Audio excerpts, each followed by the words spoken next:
decree observed that the disconnect between 62 and 63 was impossible. Because if this was a declaration by a criminal court convicting someone, it means then a decree must be keeping in view Article 62 in mind. That is what they envisage, as your lordship sees. How it can be when a person is applying for the election. At that time, Article 62 comes. Yes, my lord. Because your lordship see, they say that prior decree can be. Yes, they say that, my lord, in paragraph 26. If your lordship sees the quotation mark where 63 is reproduced, and 63H in particular, after that say we have already observed that the conclusion about a judgment debtor having character failings specified in Article 62(1)(f) of the Constitution that emanate or can be derived from a final judicial declaration would cause the permanent incapacity of a candidate for elected office. Again, declaration of a civil nature. And if your lordship turns the page, your lordship will see paragraph 29 on page 441. Under Article 62(1)(f) of the Constitution, the judicial declaration by a court of civil jurisdiction against a candidate for election to Parliament would adjudicate misconduct of the candidate that has not resulted in his criminal conviction and sentence for more than 2 years by the competent court. Accordingly, we now consider the argument that a civil law declaration involving personal flaws mentioned in Article 62(1)(f) of the Constitution should not carry ineligibility for contesting election that is longer in duration to the disability provided in Article 63(1)(h) of the Constitution. Then they mention 63(1)(h) of the Constitution, my lord, from paragraphs 30 to virtually paragraph 32. Their lordship cite the previous case law from paragraph 33 to 35, and on page 444. So Mr. Makhdoom, one thing that we could actually rely on Samiullah Baloch is to clear ourselves as to what declarations we're talking about. So declaration arising out of civil jurisdiction, which is an outcome of civil litigation. So several other declarations which are not arising from civil litigation or civil jurisdiction are out of the picture. Yes, madam. So ek to wo limit ho gaya na. So one benefit that one could probably draw from Samiullah Baloch is that the nature of that declaration is quite obvious. The second question would be, of course, the duration, but this is quite clear. And my lord, that immediately leads to two submissions. Your lordship, in my research, I have not been able to find out, but your lordships may be aware better than me that I could not find a case from any common law jurisdiction where, as a result of a civil liability and a decree of a civil court, a citizen is denied the right to exercise or the protection of a fundamental right guaranteed by the Constitution for the rest of his life. Criminally, in criminal law, it may happen. About a banking case. My lord. How about a banking case? My lord, yes. The banking case, he's declared my lord, yes. debtor. Now, the question is, the law says that if you're a debtor, till you are a debtor, your disability is there, till you clear the debt. Correct, my lord. Your lordship is absolutely right, and that is why your lordship will find that insofar as that is concerned, that is reflected in Article 63 of the Constitution. And Article 63 talks about, one, the debt having been outstanding for a particular period of time, and till such time that it is paid. The moment that debt is paid, debt is removed. I was talking of a situation where a civil liability results in a person being deprived of his right forever. Because in this case, my lord, in the case of a debt, as your lordship has rightly identified, or utility bills not being paid, the moment they are paid, the debt is met, the person is eligible. In this case, what does he need? In this case also, they say that till that decision is there, you remove that decision, you challenge that decision, set aside that decision, and your disability goes with it. My lord, their lordships say that determination taking place from a court of final determination. Let us say that first of all, my lord, which court is capable of granting a declaration under the civil laws of the country, whether it be a section 42 court or a section 9 court or even an article 199 declaration, that a person is sagacious, ameen, righteous, non-profligate? Because your lordships generally grant declarations about a legal title or a legal character. There is no civil court in this country which can grant that. My lord, now let's turn to the election laws. The civil court under the election law. One question, Mr. My lord. The two questions rather. One is that whether the civil court has the jurisdiction to grant negative declaration, and number two, whether that court has the jurisdiction to fix the disqualification of a candidate. My lord, for a certain period or even for life, whether the court has power. My lord, my submission would be that the reason why a civil court can't do that is twofold. Number one, the civil court is unable to do that because of the language of section 42 and section 9 and article 199. And the second is that such an issue, when it arises particularly in the context of an election, because the issue of qualification or disqualification will only arise in the context of an election, that jurisdiction is completely ousted by Article 225 of the Constitution and the judgments of your lordship. Your lordships have said no election will be called in question. The meaning under Article 225 of the Constitution, and your lordships have said in Javed Hashmi's case that election starts from the time the election commission notifies the schedule till such time that the candidate is declared, returned or elected. The decisions of the election tribunal, your lordship has said in Raza Hayat Hiraj's case, cannot be called in question even in a writ petition. Prior decree B cannot be used. Could not come. Suppose there is a prior decree before the start of elections that cannot be used in the. My lord, the prior decree will only say whether I have paid my debt or not. Now, in that case, as my lord, Mr. Justice Yahya Afridi identified, there will be a disqualification attracted under Article 63 of the Constitution. No declaration under Article 62 of sagaciousness or righteousness.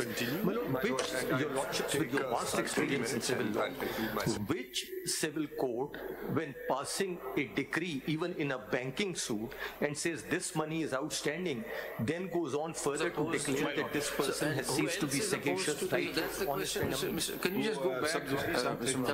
Mazaaq? We cannot attribute redundancy to the Constitution, even though it's quite clear that there's no such declaration that can come from any court. But we have to give meaning to the, because we can't just throw it out. So, making an effort to giving it a meaning, this paragraph is crucial in Samuel, that the declaration they're talking about is arising out of civil jurisdiction, inter-party litigation. So, for example, there's a case where a sale deed has been struck down as being fraudulent or forged. Now, there it has been, as a consequence, we understand that that person has committed fraud because he came up with a fraudulent sale deed. That is a bit of a construction that we have to do just to justify this declaration given as a court. Having said that, all the other declarations which are coming in through original jurisdiction and the writ jurisdiction not arising from civil jurisdiction are out of the canvas, right? So let's first specify that the declaration we're talking about is inter-parties arising out of civil litigation. Now, in the absence of 232, we would have had to construct what is to be done.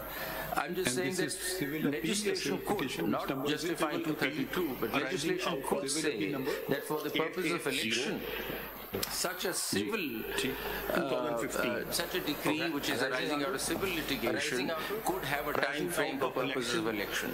So the question is, can legislation put a time frame on this declaration Could that be possible? Not the way it's worded in 232.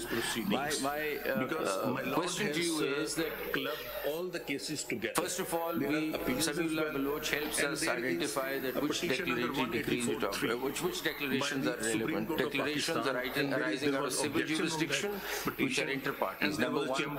Now, could legislation, not the way it is done today, but could legislation say that this declaration will continue forever between the parties, but for the purposes of election will have a time frame?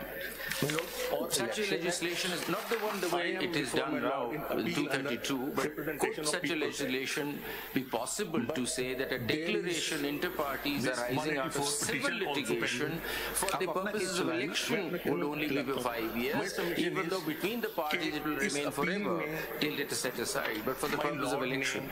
Could such legislation take place? That was a bit later, but may I address it right now? We've heard that point. My Lord, my submission is, when your Lordship looks at 62(1)(f), the constitution makers under the 18th Amendment do not say that this is a declaration of a civil court.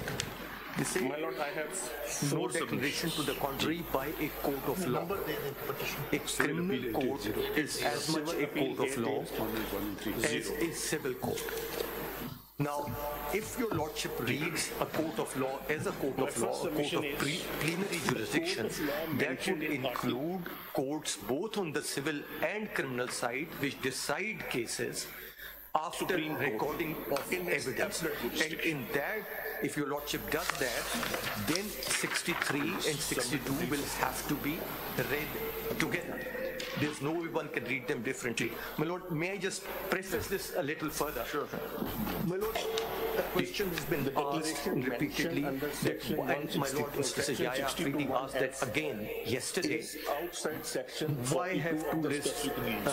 Justice Hilali asked the same question again. Why have two lists? What's the difference? My Lord, the two lists made perfect sense under the original 1973 Constitution. The list of qualifications was that you should be a citizen of Pakistan. For MNAs, you should be 25 years of age. For senators, you should be 30 years of age. And that is where the qualifications ended. All three were qualifications. The disqualifications were that he is of unsound mind, that he is an undischarged insolvent, or he ceases to be a citizen of Pakistan or acquires the citizenship of a foreign country. When your Lordship looks at them, there is no disconnect. The qualifications are separate, the disqualifications are separate, so there is a disconnect. They deal with two different subjects.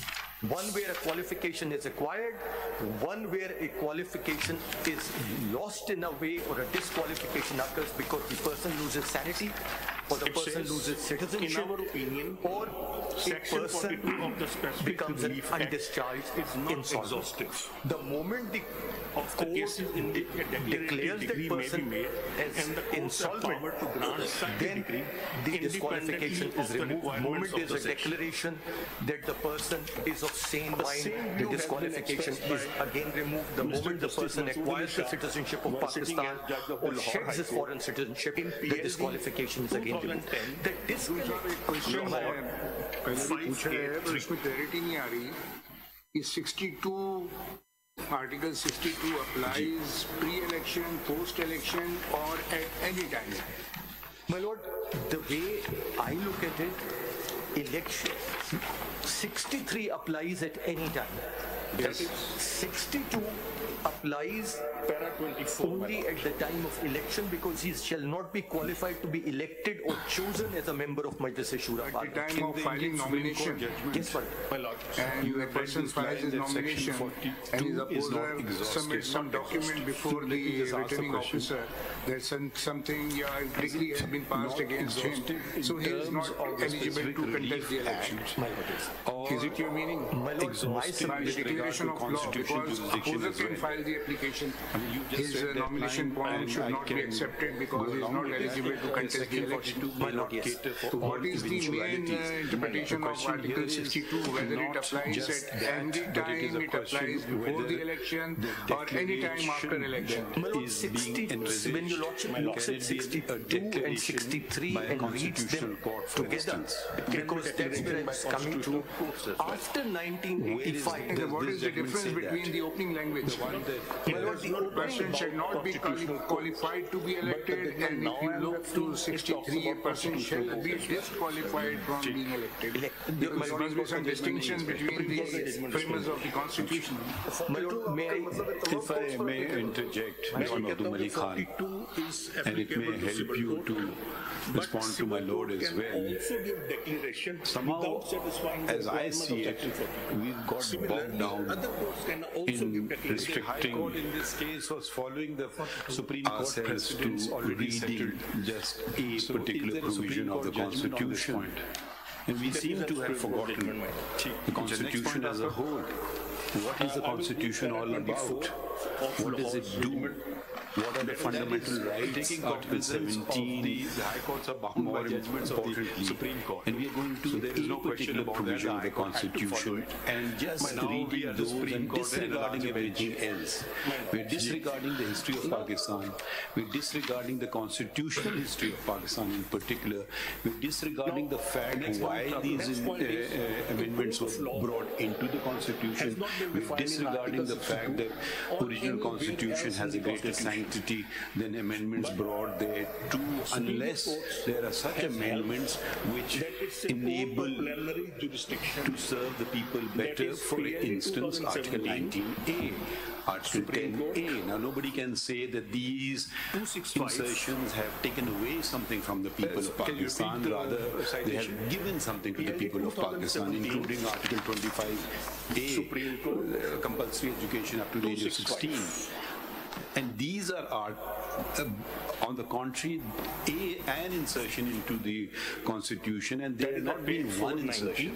They start with General Ayub Khan, and successively more and more encroachment into who I will determine will be fit to govern Pakistan. First of all, the initial question will arise, who am I to determine this? Why can't the people of Pakistan themselves determine? Oh, so what? Disregard how it came into the Constitution. Now you're stuck with the language of the Constitution. At least I am not persuaded to adopt that approach. I cannot forget the history of Pakistan. And unless you can say they are very beneficial things, we had given public notice in prominent newspapers. Not a single political party has come before us which has said, leave alone those who are not even in Parliament, said that this is a good interpretation of the Constitution. So then we come into, there is another aspect which I consider. There are things which are specifically mentioned. If, for instance, for theft, you mention a particular sentence. And if you say for a traffic offense or for some other offense, there may be punishment. But for instance, the legislature forgets to mention for what duration. You can't possibly say, oh, declaration means for all such type I'll of impose the punishment for murder. There must be some logic, there must be some reasoning. The reasoning is to destroy Pakistan, that's fine. You can contest elections for 5 years. But if you make a single mistake in the nomination paper, you're disqualified for life. Now, we are just stuck with the wording of it. Have you lost all logic and sensibilities? And after recording evidence or without recording evidence? Why are we not? Nobody is addressing that. I keep requesting that to be addressed, but we're just bogged down by the 62(1)(f), and the whole of Pakistan, because the general decided to impose that, has now got us thinking. Leave aside the Constitution of Pakistan, we're just stuck with his language. So, can you just explain? What I really wanted from you as a constitutional expert was to expand the vision and not restrict it. And everybody's just working on those particular wordings. How does this mean? What does this mean? What does a court of law mean? Is it a court of plenary jurisdiction? Is it a constitutional court? Yes, those are necessarily important questions. But in the context, in the order of priority, I would put it at number 10, probably, if there are 9 other more important ones. Sorry, I went on a bit too long, but can you focus on those aspects? My Lord, that was by the court of law. In a way, your Lordship's observations connect and resonate with the question posed by my Lord Mr. Sayyid Mansoor Ali Shah. My Lord, how qualifications and disqualifications as envisaged by the original constitution makers make perfect sense. That if you could disconnect them at a time, they make perfect sense because they deal with 2 different subjects. In 1985, under Presidential Order of 14th of 1985, which we call the Revival of Constitutional Order, declaratory jurisdiction exercise. All these changes came about with a minor change again through the 18th Amendment. At that time, when a whole host of disqualifications and qualifications were added. And when these were added at that time, virtually we lost the plot. And it would be difficult to say that 62 and 63 are now disconnected provisions. They are connected, they have to be read as a whole. Now, insofar as those amendments were concerned, they virtually were envisaging, as observed by one of your Lordships in an earlier 7-member bench judgment, virtually a society of angels and parliamentarians who were probably even holier than angels to come into parliament. So there was a disconnect with real life, which reminds one of your Lordship's observations, remind one of the quotes of Abraham Lincoln, that it has been my experience that folks who have no vices have very few virtues.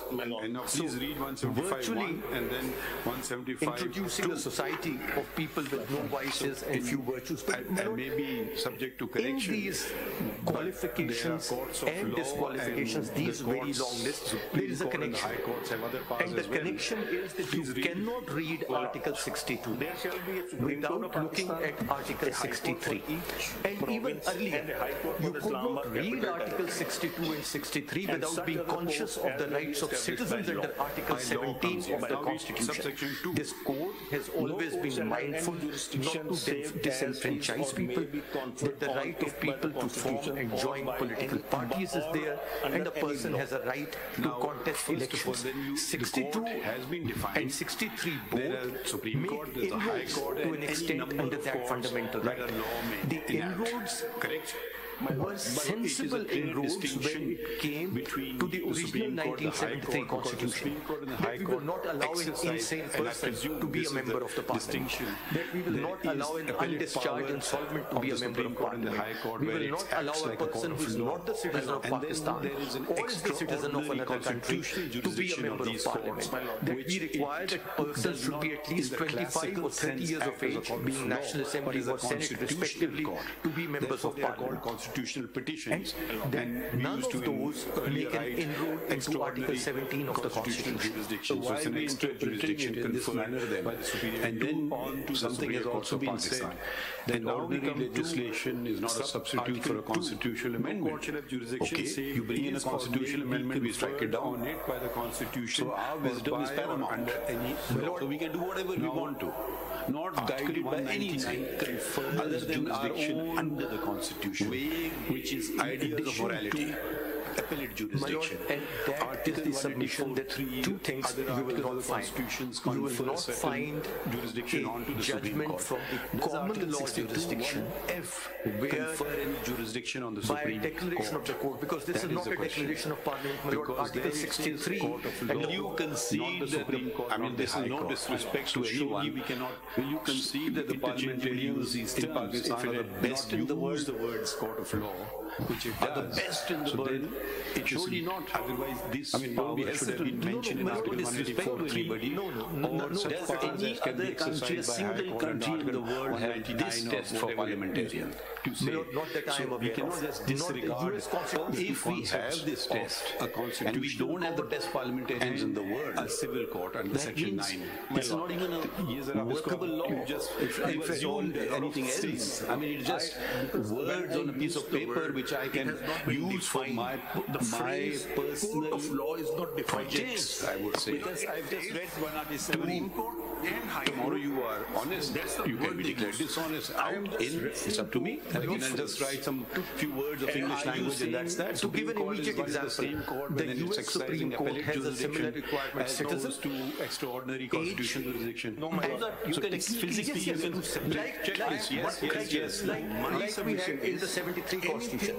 Even when the US Congress sought to introduce new qualifications of this kind at a particular period of time, in Powell versus McCormick, the US Supreme Court struck it down. They said no. The Constitution has given a list of qualifications. Congress cannot add to that list of qualifications. That's where we stop. So the courts in other places have gone the other way. They've said, here is speaking for myself, we'll have to, expounding the Constitution, powers we have to under the law. Rely on the tools of interpretation. I look at the Constitution post 18th Amendment. For me, the dictator argument is out of the window because it is the 18th Amendment passed by the Parliament. So I need to give it a very serious thought in interpreting the Constitution. So every word to me is important. I could just disregard all the words and say this is not the Constitution. That cannot happen. Even though I might disagree with the wording of it, but some meaning has to be attributed to it. I find the declaration personally making no sense, but I have to give it a meaning because I can't throw it out of the Constitution. I don't have the jurisdiction to do that. So having said that, you were at that moment explaining that the court of law would have criminal and civil both. Could you just resume from there in a declaration from a court of law under 62(1)(f)? Court of law is only the court of law under plenary jurisdiction. Plus the election tribunal, and as a consequence, the appellate forum that hears the election tribunal. These are the plenary jurisdiction plus these two, which can give such a declaration. There can be no declaration coming from the High Court. Reframe it. There would be redundancy to the interpretation of the Constitution by this court, which is not quite the same thing.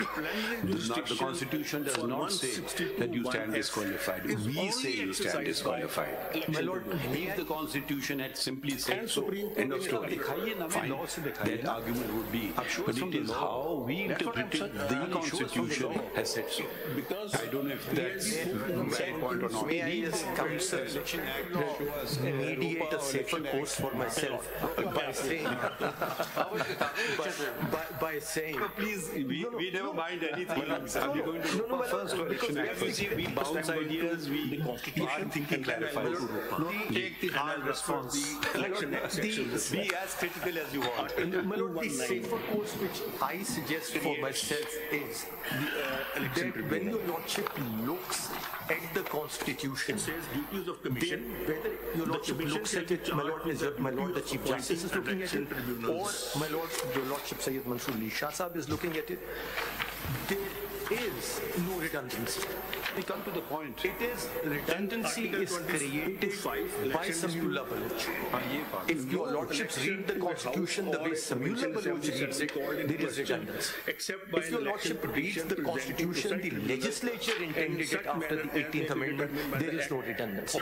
Because if a court of law includes a court of criminal jurisdiction, then it immediately takes your Lordship to the provisions of Article 63(1)(g) and H, and there the limits are specified.